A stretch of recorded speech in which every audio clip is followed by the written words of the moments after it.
If I had not gone in when I did, I probably would not be sitting here right now. I felt really funny. In fact, I remember sitting on the kitchen floor calling my husband saying, there's something wrong with me. I'm like having a panic attack. What should I do? And now when I look back, it was my heart racing.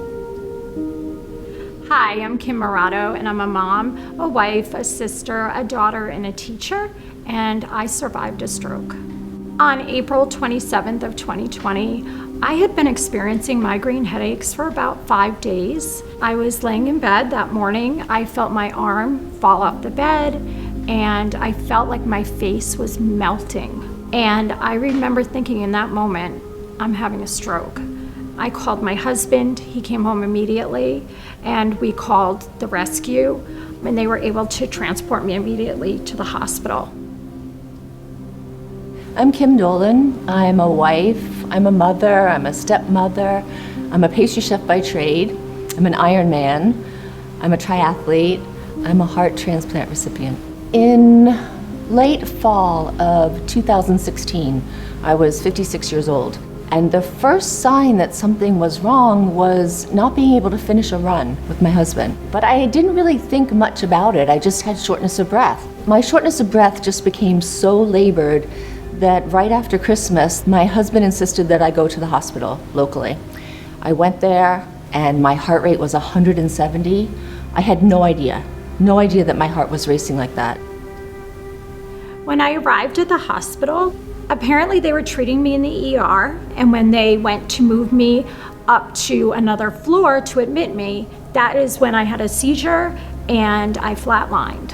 At that point, I guess they did CPR on me, chest compressions. They got me back. The next time I was aware of anything was the following evening. And I remember waking up in my hospital room, and I knew I was in a hospital, but I didn't know why, and I was scared. So after a lot of tests, I was diagnosed with a heart disease called non-compaction cardiomyopathy.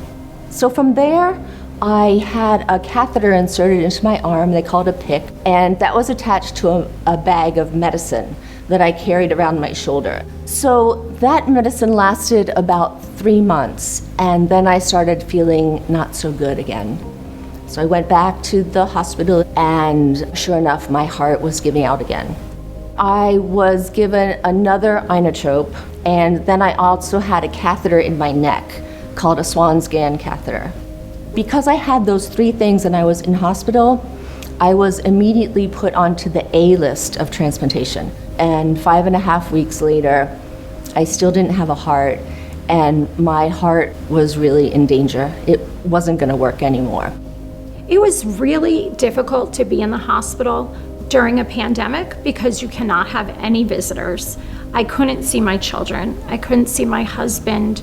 They encouraged me a lot to go to a rehab against their advice. When I was released, I went home, and I progressively just got worse, and I started to become very, very depressed. I ended up back in the hospital. I had lost 30 pounds. I could not walk more than 10 feet before becoming completely breathless. The hospital said to me, "We know you refused inpatient rehab right after your stroke, but we are strongly urging you to go." I finally just said, yeah. That is when my life took a turn for the better. I went in there on a stretcher, but I left walking out the door. It was amazing. We went back to the hospital in the big city. My cardiologist and my nurse practitioner walked in, and they started smiling and laughing. I'm like, what is so funny? They said, "We have a heart for you." At 11 o'clock, I had surgery. I woke up 12 hours later with a new heart, and I had nothing attached to me. It was amazing. It was just an incredible experience. I do feel now like I am living fierce. I don't worry. I am so glad that I got my life back. I actually think I'm living more fierce than I did before I had a heart transplant. But more importantly, I feel really good.